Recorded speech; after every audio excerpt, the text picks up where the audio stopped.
السلام علیکم ناظرین، آپ دیکھ رہے ہیں پروگرام کاشف عباسی کے ساتھ۔ آج اقتصادی سروے پیش کیا گیا۔ پچھلی حکومت پر بہت تنقید ہوئی موجودہ حکومت کی جانب سے، بہت سی میں وہ پریس کانفرنس سن رہا تھا، اقتصادی سروے جس میں پیش کیا گیا۔ حالات بہت خراب ہیں اور یہ تمام خرابی کی ذمہ دار ظاہر ہے پچھلی حکومت ہے۔ یہ کہا گیا اس سروے میں اور اس پریس کانفرنس میں۔ اسد عمر صاحب ہمارے ساتھ موجود ہیں، فائنانس منسٹر بھی رہے شروع کے پیریڈ میں پچھلی حکومت میں۔ اسد صاحب السلام علیکم۔ اسد صاحب، اس سے پہلے کہ بات کریں معیشت کی اور جو انہوں نے کہا کہ کیا خرابی ہے، دو چیزیں جو آج، ایک تو عمران خان صاحب نے الیکشنز میں دھاندلی کی بات کی، یہ کیا انفارمیشن ہے آپ کے پاس کہ الیکشن کمیشن دھاندلی کر رہا ہے؟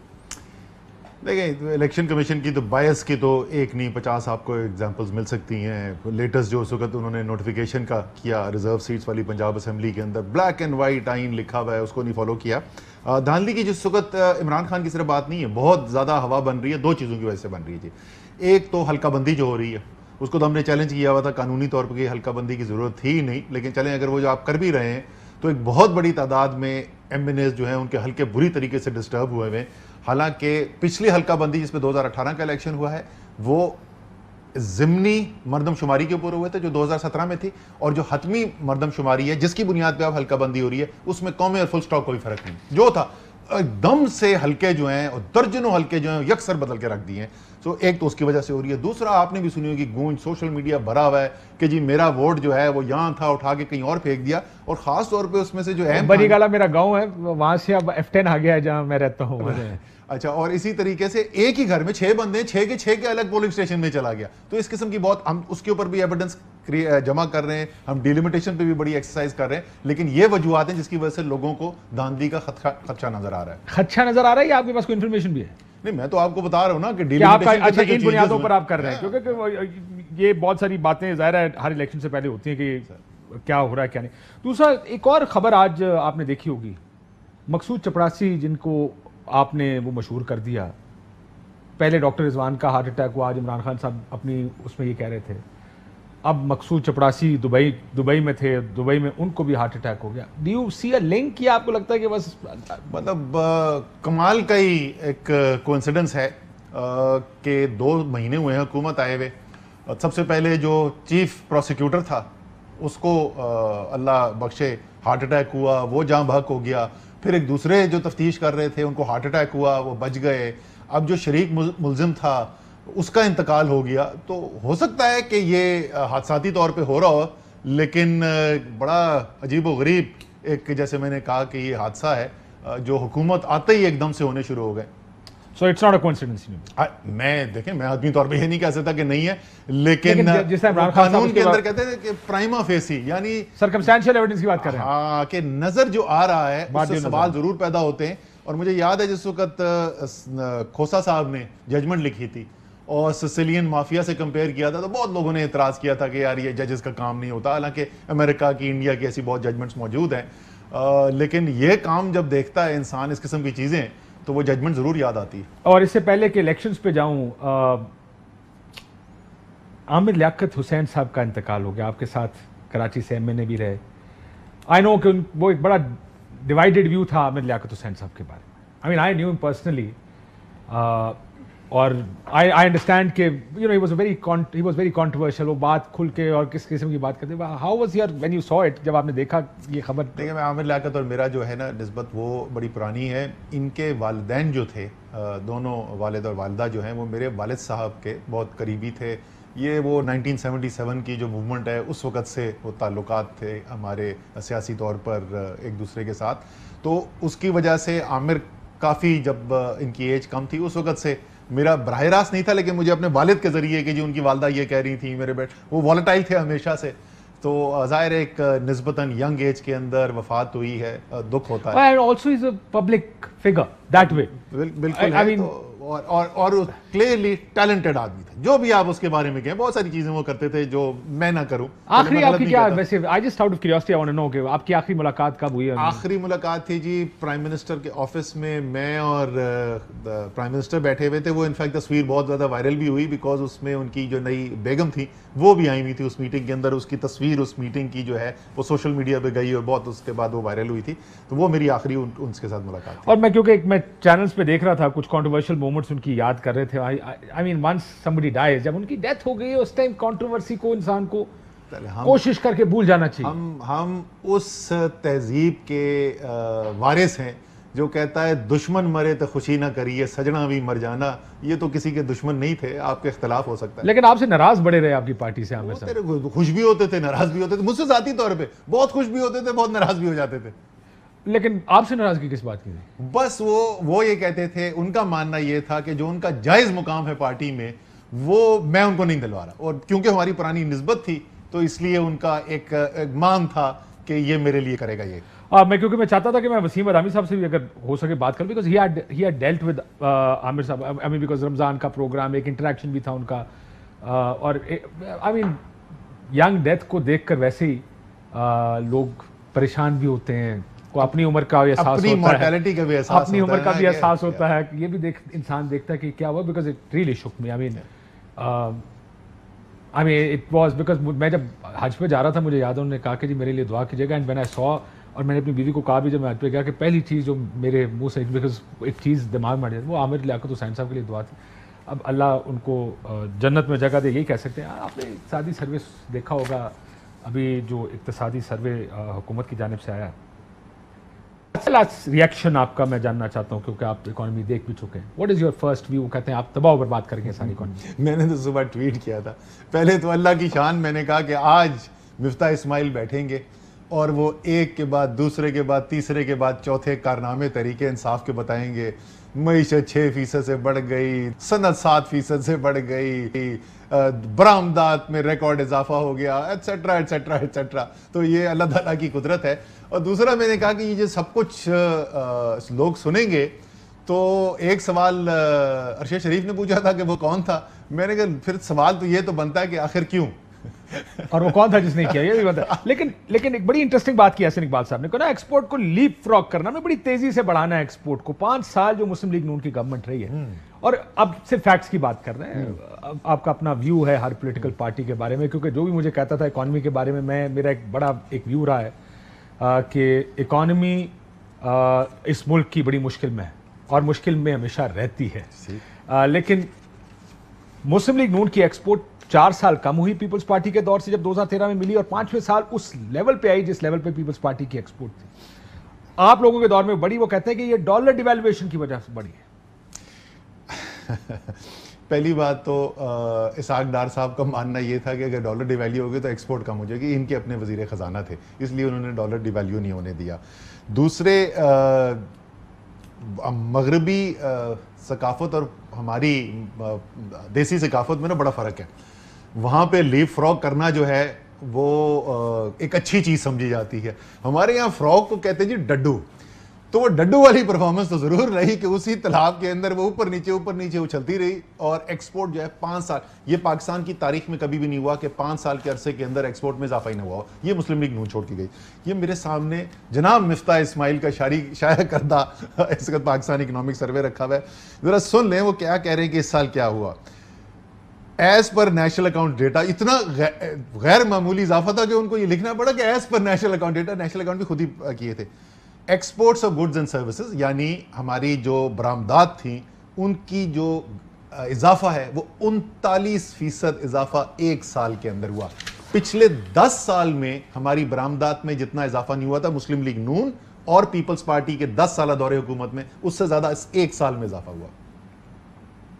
صرف 1 سال میں آپ کہہ رہے ہیں. کیونکہ جو میں سٹیٹس دیکھ رہا تھا جب مفتاح اسماعیل صاحب پریس کانفرنس کر رہے تھے 2-3 ڈفرنٹ چینلز کے اوپر, جن کے بارے میں چلو یہ بھی کہا جاتا ہے کہ وہ آپ کے اتنے حمایتی نہیں ہیں, 7 فگرز چل رہے تھے, وہ جو اسکرولز کے اوپر فگرز چل رہے ہوتے ہیں. آئی ڈونٹ نو ہم نے وہ اگر ریکارڈ کیا تو ہم دکھا بھی سکیں ان کو. وہ فگر سارے کے ایکسپورٹس بڑھ گئیں, گروتھ ریٹ بڑھ گیا, صنعت بڑھ گئی, مینوفیکچرنگ بڑھ گئی, سو وہ سارے فگر ساتھ آ رہے تھے. پھر ساتھ ایک چینل پہ قیمتیں دکھائی جا رہی تھیں کہ کس طرح آپ جو چھوڑ کے گئے تھے ٹماٹر آلو پیاز قیمتیں ان کی قیمتیں یعنی مہنگائی میں بھی اضافہ ہوا. لیکن وہ کہتے ہیں آپ اوور ایٹ کر گئے اکانومی کو. یہ اوور ایٹ میں نے تو سنا تھا گاڑی اوور ایٹ ہوا کرتی ہے, لیکن I understand the concept of over eating, sustainable نہیں رہتی وہ گروتھ جو آپ کہہ رہے ہیں. وہ اوور ہیٹنگ کر دیا آپ لوگوں نے. میں آپ کو بتاتا ہوں, یہ پہلی بات تو اس کا جو پیمانہ جس کو استعمال کیا جاتا ہے وہ ہمارا بیرونی خسارہ جو ہے نا, وہ پاکستان کے کیس کے اندر وہ ایک مین اس کا لٹمس ٹیسٹ ہوتا ہے کہ اگر آپ بہت زیادہ تیزی سے اپنے تو اس سے جو ہے خسارہ بڑھنے کا بہت زیادہ چانسز ہوتے ہیں. اور اس سال خسارے کے اندر اضافہ ہوا, اس سے تقریباً 1/3 کم ہے معیشت کے حجم کے مطابق جو مسلم لیگ نون کے آخری سال میں تھا, اس سے اس سال بھی 1/3 کم تھا, لیکن اضافہ ہوا.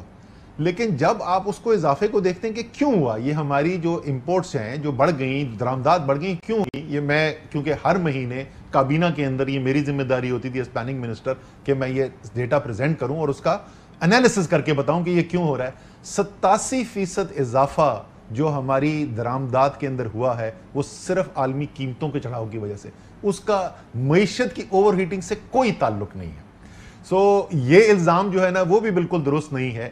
اور اس کا لٹمس ٹیسٹ دیکھ لیں کہ انہوں نے اگلے سال کی گروتھ ریٹ بتائی ہے, وہ کیا کہہ رہے ہیں, وہ کہہ رہے ہیں 5% گرو کرے گی, اور وہ کہہ رہے ہیں کہ یہ سسٹینیبل ہوگا. تو اگر یار یہ اوور ہیٹ ہو گئی تھی اور یہ گاڑی جو ہے دھواں چھوڑ رہی تھی, تو یہ پھر اگلے سال 5 سال پھر تو اس کو پھٹ کر کے رک جانا چاہیے نا گاڑی کو. یہ 5% پہ کیسے بڑھے گی؟ لوگوں کی سمجھ کے لیے کہ جب اوور ہیٹ ہوتی ہے اکانومی, اس کو ٹھیک کرنے کا طریقہ کیا ہوتا ہے؟ آپ گروتھ ریٹ کم کرتے ہیں. گروتھ ریٹ پھر کم کرتے ہیں. اگر آپ نے ضرورت سے زیادہ تیزی سے, یہ بالکل ایسی چیز ہے کہ جس طرح گاڑی کی آپ نے مثال دی, یا کسی بندے کو, اس کو ہم بولتے ہیں مصنوعی طور پہ جو ہوا اسحاق ڈار صاحب کے وقت میں, کہ آپ کو میں مثال دیتا ہوں, باڈی بلڈنگ آپ ویٹس کرتے ہیں, اسٹیرائڈز دے دیں نا تو بڑی باڈی بنتی ہے, بٹ الٹیمیٹلی آپ کو مار دیتی ہے جان سے. تو اگر آپ مصنوعی سٹیمولس ڈالے چلے جائیں گے تو وہ سسٹینیبل نہیں ہوتا. یہاں پر ان سے پوچھ لیں کہ کون سا ایک معیار ہے جس کی بنیاد کے اوپر یہ کہہ رہے ہیں. جو واحد چیز جو منفی گئی وہ میں نے آپ کو بتا دیا, میں نے اس کی وجہ بھی بتا دی, اس کا اوور ریٹنگ سے کوئی تعلق نہیں ہے. اور ٹریڈ ڈیفیسٹ کیا تھا ہمارا اس دفعہ؟ میں کرنٹ اکاؤنٹ ڈیفیسٹ بتا رہا ہوں 13.8 بلین ڈالر تھا, بیکاز ٹریڈ ڈیفیسٹ بھی ہوتا ہے, پھر ریمیٹنسز اندر آ رہی ہوتی ہیں, پھر فورن ڈائریکٹ انویسٹمنٹ ہوتی ہے, سب مجموعی تمام چیزوں کو دے کے 13.8 ارب ڈالر کا 18 بلین تھا پچھلی گورنمنٹ, 20 بلین ڈالر تھا. اور وہ چھوٹی معیشت تھی, وہ تقریباً 300 بلین ڈالر کی معیشت تھی, یہ کوئی 383 بلین ڈالر کی معیشت ہو گئی ہے. سو بڑی معیشت ہے اور خسارہ اس سے کم ہے. اسد صاحب, اس سے پہلے کہ میں آگے جاؤں ایک سیاسی سوال پوچھنے لگا ہوں. آئی ڈونٹ نو کہ ہمارے پاس یہ بنا ہوگا یا نہیں. مفتاح اسماعیل صاحب جب فائنانس منسٹر تھے اور شاہد خاقان صاحب جب پرائم منسٹر تھے, اب کچھ چیزیں ایسی ہیں جو ہمارے ملک میں ٹیبو سمجھے تھے, یہ بات نہیں کرنی, اور وہ ان میں سے ایک 18ویں ترمیم ہے کہ اس کے بارے میں ایسی ایک فضا بنائی گئی ہے کہ آپ اس کے اوپر بات نہیں کر سکتے. بہت سے لوگوں کا خیال ہے ان آسان الفاظ میں کہ جب سارا ایک پول اکٹھا ہوتا ہے, جو بھی گورنمنٹ آف پاکستان کماتی ہے, وفاق جو بھی کماتا ہے, جو بھی ان کے پاس پیسے آتے ہیں, سب سے پہلے وہ تقسیم ہوتا ہے چاروں صوبوں اور وفاق کے اندر. اس کے بعد پھر آپ نے قرضے واپس کرنے ہوتے ہیں, ملٹری کا بجٹ ہوتا ہے, ڈیولپمنٹ فنڈز ہوتے ہیں. وفاق مائنس سے شروع کرتا ہے, یعنی آپ کے پاس اتنے پیسے بھی نہیں کہ آپ اپنے قرضوں کی قسطیں دے سکیں. اس وقت جس وقت فائنانس منسٹر پرائم منسٹر تھے, میں صرف سنانا چاہتا ہوں, وہ کہتے تھے این ایف سی ایوارڈ کو ری وزٹ ہونا چاہیے. اب میرے ذہن میں ویسے ایک سوال ہے, کیونکہ میں بڑے دنوں سے یہ کہہ رہا ہوں کہ شاید کہیں نہ کہیں ساروں کو مل بیٹھ کے بات کرنے کی ضرورت پڑے گی اس چیز پر. کیا کہتے تھے, ذرا سنیے. جو current N F C award ہے, اس میں مرکز کے پاس اب پیسے بچتے ہی نہیں ہیں کہ وہ اپنے خرچات پورے کر سکیں. پیسے سب صوبوں کو چلے جاتے ہیں. اور کیونکہ جب این ایف سی ایوارڈ شروع ہوا تھا تو 80% پیسہ مرکز رکھتا تھا, 20% صوبوں کو جاتا تھا. اب وہ 58% صوبوں کو جاتا ہے. تو اس لیے آج جو ٹوٹل مرکز کے پاس پیسہ رہ جاتا ہے فیڈرل گورنمنٹ کے پاس, وہ صرف آپ کی ڈیٹ سروسنگ پوری کرتا ہے اور ڈیفنس کا ایک حصہ پورا کرنا. جو ہمارا اسٹرکچر ہے نا این ایف سی ایوارڈ کا, وہ اس طرح ہے, میں آپ کو اس طرح ایک ایک دیں. ہم 4000 ارب روپے لیتے ہیں, فیڈرل گورنمنٹ نے اس سال ٹیکس لیا, لیکن ہم 2400 ارب روپے صوبوں کو دے دیتے ہیں, تو 1600 ارب روپے ہمارے پاس رہتے ہیں. اس میں سے 1500 ارب روپے تو سود ہے. تو ٹوٹل آپ نے مجھے 100 ارب روپے دیے, بولا پوری حکومت چلاؤ, پوری فوج چلاؤ, پینشن دو. یہ نہیں ہو سکتا نا. جب تک آپ این ایف سی ایوارڈ کو ری وزٹ نہیں کریں گے, یہ نمبرز میچ نہیں کریں گے. 1500 ارب سود تھا, اب تو وہ نمبر بھی اس وقت 100 ارب پازیٹیو تھا, اب تو منفی ہے. اب دیکھیں دونوں صحیح بات کر رہے ہیں, دونوں صحیح بات کر رہے ہیں.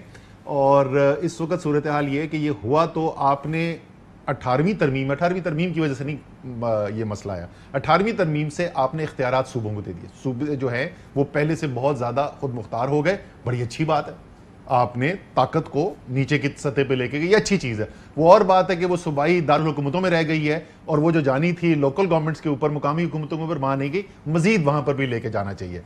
لیکن اس کے بعد ہوا NFC ایوارڈ. وہ جب NFC ایوارڈ ہوا, اس NFC ایوارڈ کے اندر جو پیسہ ایک دم سے بہت اضافہ کیا گیا کہ صوبے کے پاس جو پیسہ جاتا ہے, اور صوبے کے پاس اب تقریباً 60% سے ذرا سا کم جو ہے وہ ٹوٹل جو پیسہ اکٹھا کرتا ہے وفاق, وہ صوبے کے پاس چلا جاتا ہے. صوبوں نے اختیار تو لے لیا, ذمہ داری نہیں لے لیں. آپ کوئی بھی صوبہ اٹھا کے دیکھ لیں, اس کے جو پورے محصولات ہوں گے سال کے, ابھی بجٹ آئیں گے جون کے مہینے میں, آپ دیکھ لیجئے گا کم سے کم 90% محصولات جو ہیں وہ وفاق سے ٹرانسفر اس کے پاس ہو رہے ہیں, اور کچھ تو صوبے ایسے ہیں جیسے 98-99% جو ہے وہ وفاق سے آ رہا ہے. تو صوبوں نے اختیار لے لیا ہے, ذمہ داری نہیں لی. پھر اخراجات کی سائٹ کے اوپر آپ دیکھیں, کورونا آ گیا, صحت ڈیفالٹ سبجیکٹ ہے, صوبائی اختیار ہے, مکمل طور پہ صوبائی اختیار ہے, صوبائی 2-4 چیزوں کے پرائز کنٹرول وغیرہ کے. 250 ارب روپے کی ہم نے ویکسینز منگائی, 1 روپیہ کسی صوبے نے نہیں دیا, سارے کا سارا وفاق نے دیا. سو ذمہ داریاں اس وقت وفاق کے اوپر زیادہ ہے. سولوشن بتائیں, سولوشن اس کا دونوں کیا NFC ایوارڈ ختم کرنے کی ضرورت نہیں ہے, صوبوں کو ٹیکس زیادہ کلیکٹ کرنا ہے, کیا کرنا پڑے گا؟ دیکھیں اس وقت 2 طریقے ہیں. ایک تو آئین کے اندر لکھا ہوا, یہ آئین میں ہارڈ وائر کر دیا گیا کہ جب ایک دفعہ آپ نے NFC ایوارڈ میں صوبے کو جو شیئر دے دیا نا, وہ بڑھا سکتے ہیں, کم نہیں کر سکتے. یا تو ساری پارٹیاں مل کے اس کو ریوزٹ کریں اور وہ شیئر کم کیا جائے صوبے کا, اور صوبے خود اپنے پیروں پہ کھڑے ہوں اور خود اپنی محصولات کلیکٹ کریں. یا اس کا حل یہ ہے کہ جو اخراجات ہے اس کی ذمہ داری لیں. میں نے آپ کو صرف ایک کورونا کی اگزامپل دی, ایسے اور بہت سارے چیزیں ہیں جو وفاق کا ڈیولپمنٹ ایکسپینڈیچر ہے. ترقیاتی بجٹ اگر آپ دیکھیں, اس میں سے آدھی سے زیادہ چیزیں تو ایسی ہیں جو صوبائی نیچر کی ہیں, لیکن ابھی تک وفاق کر رہا ہے. ہائر ایجوکیشن, یونیورسٹیاں جو ہے ابھی تک وہ وفاق اس کے پیسے دے رہا ہے. سو یہ جو مس میچ ہو گیا ہے کہ اختیارات ہیں, وسائل نہیں ہیں, اس کو بیلنس کرنے کی ضرورت ہے. کیسے بیلنس کریں گے؟ میں ابھی بھی اس بات پہ اس لیے پھنسا ہوں کہ کیا آپ کا خیال ہے کہ صوبوں کو اپنے ٹیکسز لگانے چاہیے؟ جس طرح میں کل یہ مثال کسی کو دے رہا تھا کہ آپ دنیا کے بڑے شہر دیکھیں, وہ پیسے اپنے وفاق سے نہیں لیتے, وہ اپنے پیسے خود ریز کرتے ہیں, چاہے وہ پارکنگ ایکسپینسز ہوں, مینٹیننس ہو, سڑکیں بنانی ہوں, وہ باہر سے نہیں آتا, وہ شہر اپنے پیسے خود جنریٹ کرتا ہے. ہمارے یہاں پہ ہر چیز اس پول میں سے جاتی ہے اور ٹیکس لگانے کو کوئی تیار نہیں. اب کیا یہ کرنا پڑے گا؟ ٹائم آ گیا, یہ سب کو دیکھنا پڑے گا کہ کرنا کیسے. یہ تو کرنا ہی ہے, ٹیکس تو لگانا ہی لگانا ہے. آپ نے یہی تو میں آپ کو کہہ رہا تھا کہ 90 سے 98% آپ کی جو آمدنی آ رہی ہے وہ آپ کے والد صاحب آپ کو پاکٹ منی بھیج رہے ہیں, تو آپ تو خود کو کچھ کما ہی نہیں رہے نا, وہ کمانا ہی ہے. میں اس کے لیے کہہ رہا ہوں کہ اگر اخراجات کی ذمہ داری بھی صوبوں کے اوپر آ جائے, پھر ان کو کوئی مجبوری ہوگی کہ وہ یہ کریں. ابھی تو ان کے مزے میں زندگی چل رہی ہے. ٹیکس لگاتی ہے وفاق, اس کا 60% جاتا ہے صوبوں کو, اور صوبے جو ہیں وفاق کو رج کے گالیاں نکال رہے ہوتے ہیں کہ دیکھو انہوں نے ٹیکس بڑھا دیا, کتنے برے لوگ ہیں. لیکن آپ یہ کہہ رہے ہیں کہ کرنا پڑے گا. مجھے ایک بات بتائیے, اس دفعہ میں سنا کہ ہمیں اگلے مالی سال میں $20 ارب قرضہ واپس کرنا پڑے گا. Is that true? اس سے بھی شاید زیادہ, اس سے بھی زیادہ ہے. یہ بڑھتا چلا جا رہا ہے کیونکہ ہماری قرضوں کی تعداد بھی بڑھتی چلی جا رہی ہے, اور کیونکہ ہمیں طویل المیعاد قرضے نہیں مل رہے ہیں. میں آپ کو 2 ساؤنڈیں سنوانا چاہوں گا سابق وزراء اعظم کی. ایک قرضوں سے متعلق ہے اور ایک معیشت کی حالت ان کو کیا ملی. انفارچونیٹ ریالٹی ہے کہ جو وزیر اعظم کہتا ہے مری مکی ہمیں ایک معیشت ملی تھی. یہ ایک ریالٹی ہے, کتنی انفارچونیٹ اور کتنی سچ ہے, کتنی غلط ہے. لیکن یہ ابھی جو بات کر رہے تھے آپ کمپلیٹ کر لیں جب تک وہ ہم لائن اپ کرتے ہیں اس کو. میں یہ جو ابھی آپ یہ والی بات کر رہے ہیں نا, اس کے اوپر بھی جتنی دیر آپ کا وہ نہیں آتا. دیکھیں جس وقت مشرف صاحب کی اور شوکت عزیز کی گورنمنٹ چل رہی تھی, اکانومی بہت اچھی چل رہی تھی. ٹرانزیشن ایئر یہ ہے نا پیپلز پارٹی کا, تو انہوں نے انہیرٹ کیا ایک عالمی بحران کو, تو واقعی میں بہت مشکلات کھڑی ہو گئی ان کے پہلے سال کے اندر, جس میں ان کا براہ راست قصور نہیں تھا. مسلم لیگ نون کو واقعی تباہ شدہ حکومت ملی 2013 میں, جب آئے واقعی تباہ شدہ تھی. جب ہماری حکومت آئی, وہ تو IMF کہہ چکا ہے. ابھی آپ نے ڈپٹی گورنر اسٹیٹ بینک کے سنا ہے, منفی میں اسٹیٹ بینک کے ریزرو تھے, جو میں بولتا رہا ہوں آپ لوگوں کو 4 سال سے کہ بینکرپٹ ہونے نہیں والے تھے, ہو چکے تھے. یہ ابھی ہفتہ 10 دن پہلے کہا ہے ایکٹنگ گورنر اسٹیٹ بینک نے, وہ بھی بالکل درست تھا. اس دفعہ جو بات کریں, میں تو خود بتا رہا ہوں مسلم لیگ نون کب ٹھیک کہہ رہی تھی, اس دفعہ ان کے پاس کوئی بنیاد نہیں یہ کہنے کی کہ ہمیں تباہ شدہ معیشت پڑی ہے, اور یہ ان کا اپنا شائع کیا ہوا سروے ہے. اس کو پڑھ لیں, آپ کو جواب ادھر ہی مل جائے گا. میں وزیر اعظم سن لیں پہلے کہ معیشت کے بارے میں جب بھی حکومت آئی ہے, معیشت کے بارے میں پہلی سٹیٹمنٹس کیا آئی ہیں ان کی طرف سے. عموماً یہ قوم سے خطاب, جب پہلا خطاب